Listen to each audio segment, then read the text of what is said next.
but basically is the ability to give engineers the power to bring the data they need in a click of a button without kind of the status quo of how you do it today or how you used to do it. And we're talking about data.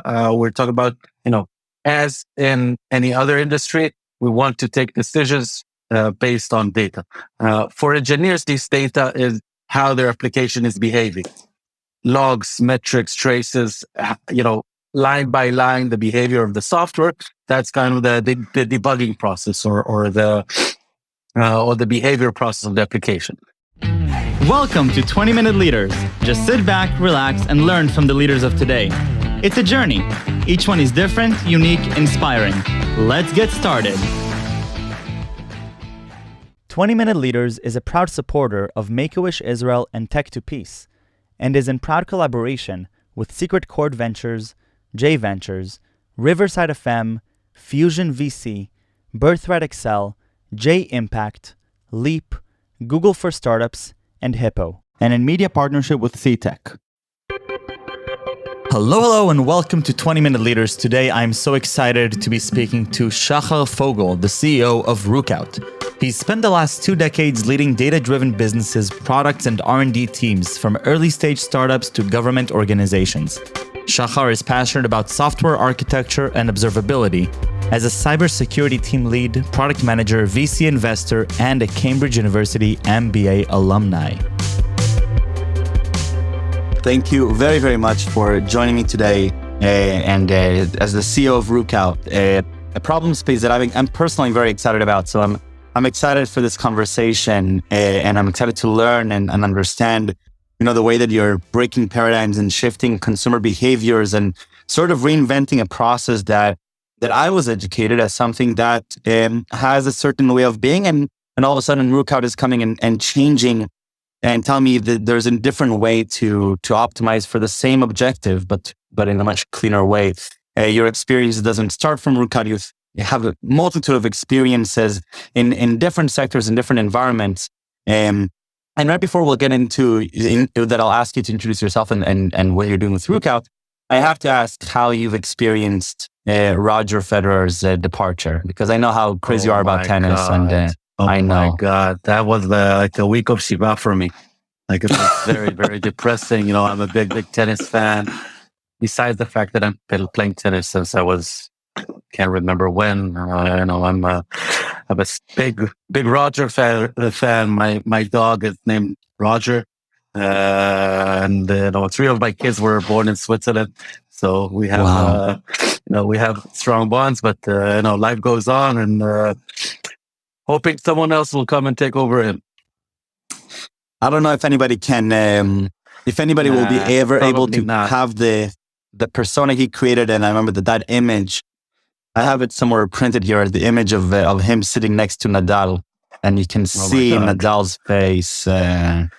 Anyways, we can talk about that for hours. Difficult 4 a.m. watch for me, Staying up for the last game of Roger, watching him lose, and then watching the ceremony anyway.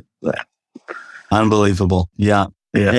So going back to you and Rookout, tell me a little bit about your own journey leading up to Rookout, just so that I can get a little bit of a better perspective on who you are, what guides you throughout your career.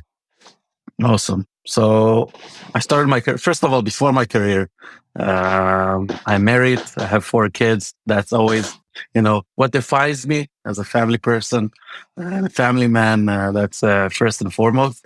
But besides that, I started my career in the Israeli intelligence forces, like many of my friends in the ecosystem, as a software engineer. I spent around a decade in the service doing mainly cybersecurity work. I was a software engineer, a team lead, department head, a course leader. I did many positions back then. But that kind of gave me the foundations of what it takes to build software, to manage software engineering and all of that respects. Afterwards, I moved to the UK. I did an MBA in Cambridge University. So I lived for a couple of years in Cambridge and London. Then I moved to Switzerland, to Geneva. I spent there around 7 years. I started the principal in a VC fund, doing maybe early stage investments in the seed A rounds around enterprise software, early days of SaaS, kind of 10, 12 years ago. And after a few years in the VC space, I moved back to the real world, the operational world. And I was VP product in a couple of European companies in Connectic and Brandtix, mostly around some security, some big data analytics, and that sorts. Came back to Israel 5 years ago and joined Rookout 3 years ago as its CEO. That's kind of my past 20, 22, 23 years working around the tech industry. And I mean, not just incredible diversified experiences in the domains you were in, but and not just in the domains, not just in the positions you've held, but also in the lifestyles that you've led. I mean, very different lifestyles from London, Switzerland, Tel Aviv. And so it sounds like you've really amassed yourself with all these amazing life experiences.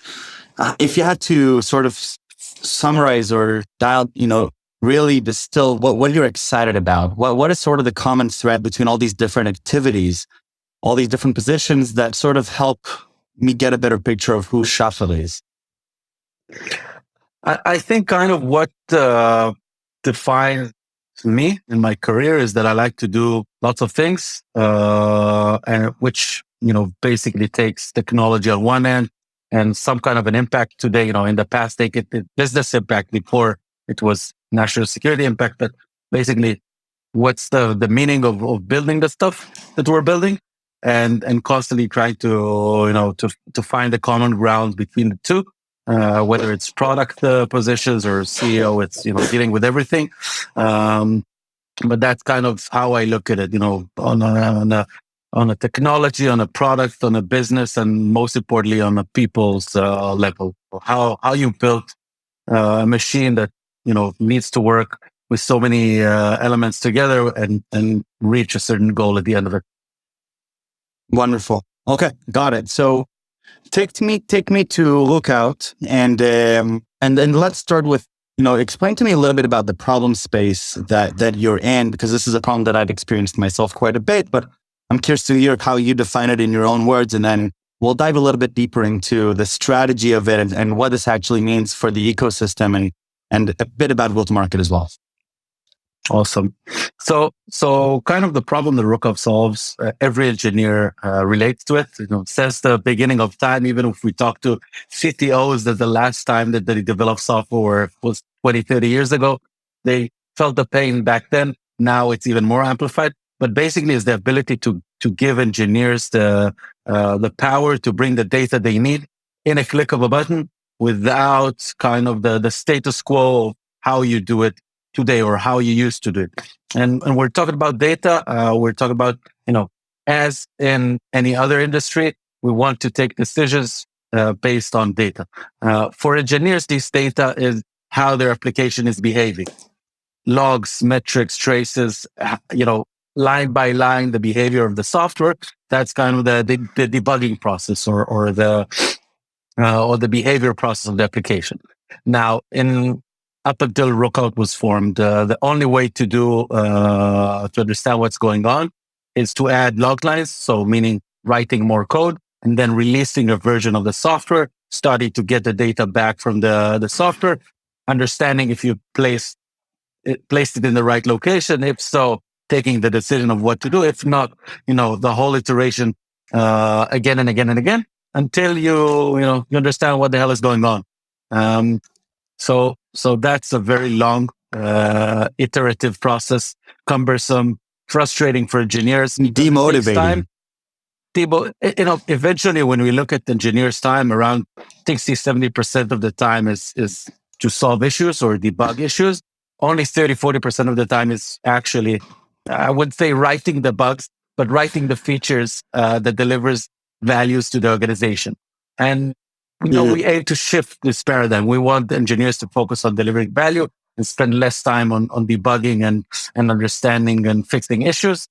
And this way, what we give them is the ability to take processes that take them 20 minutes or 2 hours or 5 days or a couple of weeks in larger organizations, and to do it in a click of a button. So a millisecond, click that button, get the data you need, even for production. So, eliminating the need to reproduce environments, replicate issues in closer environment, and, doubling down on that, especially in the new world, in the cloud native world, where everything is distributed and containerized, and the way you develop software today is very different than 5 or 10 or 15 years ago.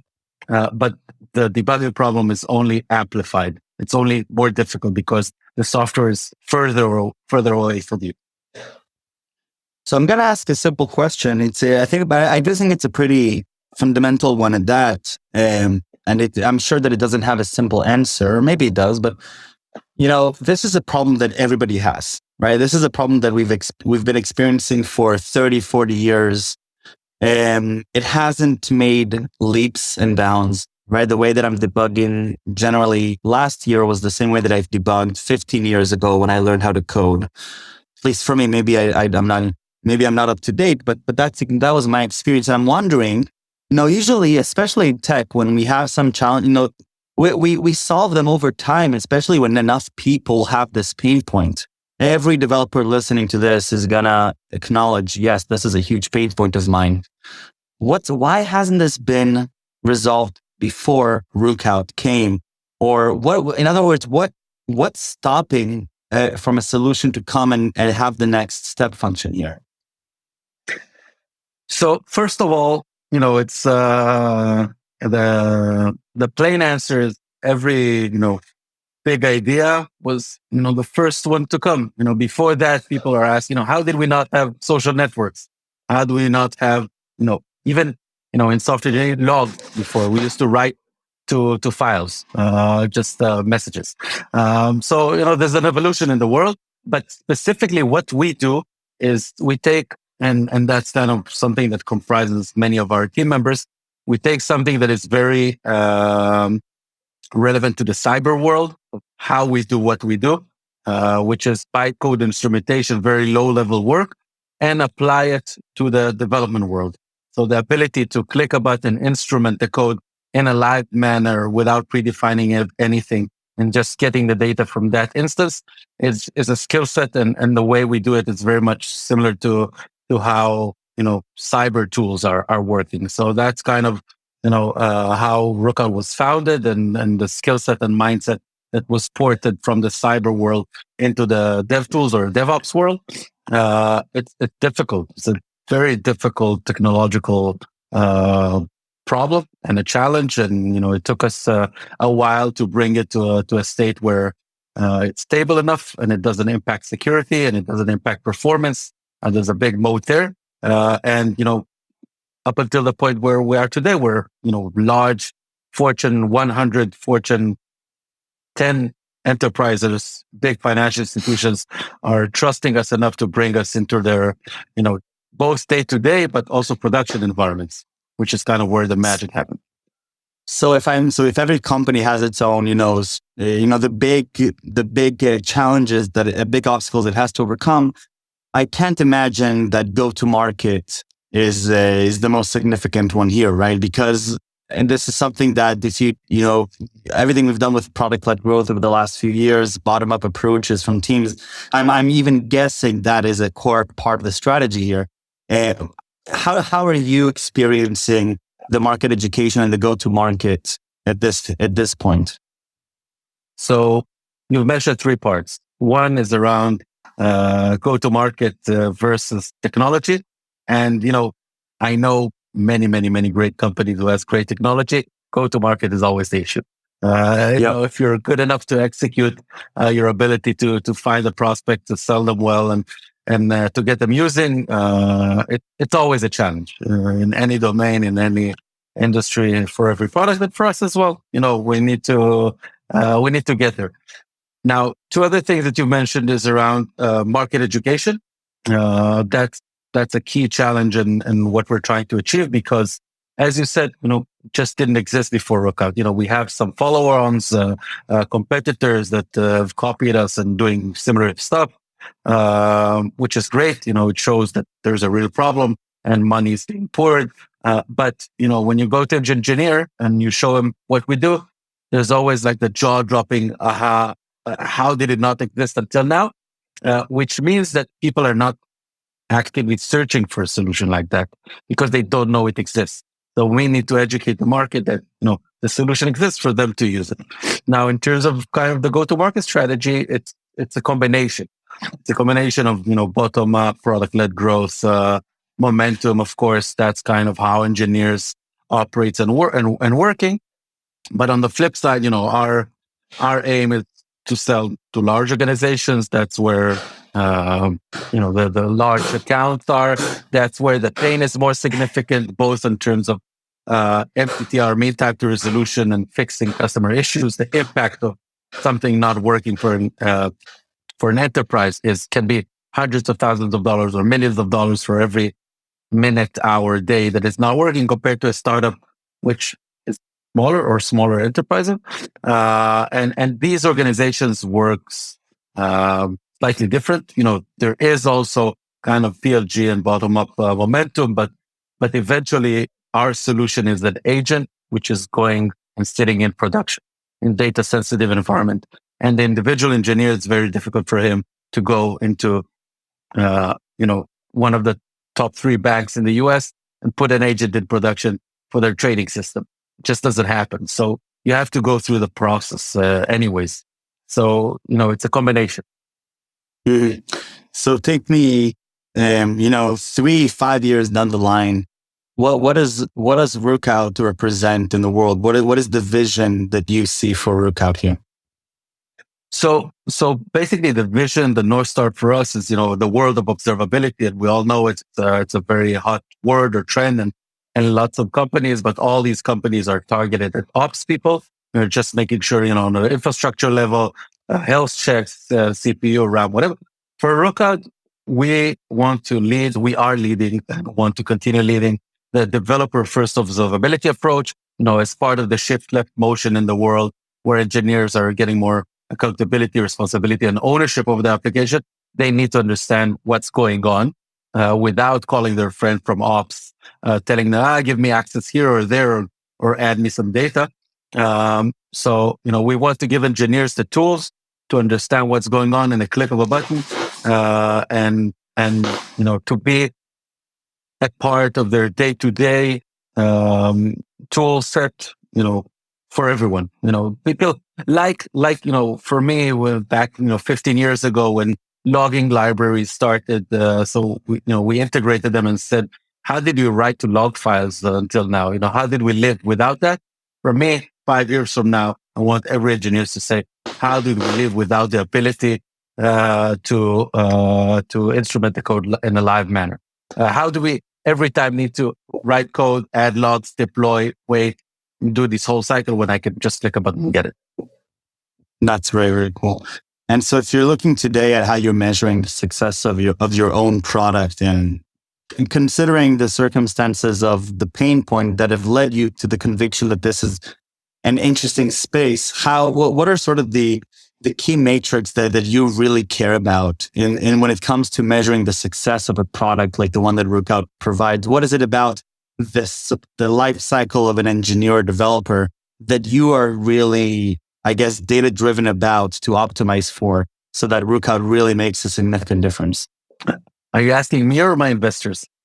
I will tell you, for investors, for a company, eventually we're a business, we're a venture-backed business. It's all about, how much people are paying us to use the product. That's a simple answer. Putting that aside for a second.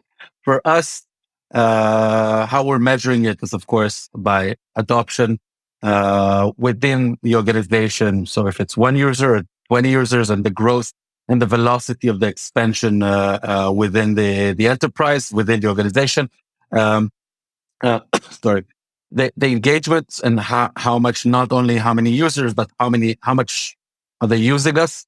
Production issues happens not every day. If it happens every day, they have a different problem than Rookout, and they have to deal with it in terms of quality. But they're using us on the day-to-day as part of the software development lifecycle. So how much are we embedded into their process? And we're of course measuring breakpoints and data and everything around that. But at the end of the road, when we're talking to our clients, we want to see a paradigm shift in the way that engineers are working. And for us to tell them, listen, the way that we're working today, both in terms of how we develop the software and the software development lifecycle, and also how we solve customer issues with Rookout, it changed the way that the business is operating. It's that big, basically. Sounds big. It sounds exciting, and sounds like you're very passionate about both the problem space and the solution on your own journey. And Shafal, I really want to thank you for taking the time. I'm very sorry about Federer. We all are. We live on. We live on, and thank you again for coming on. This was such an enjoyable and thought-provoking exercise, I think, that I took for myself. And so I really appreciate the time and the energy. Best of luck with the Lookout, and stay safe and stay healthy. Thank you. It was a pleasure, and thanks for inviting me.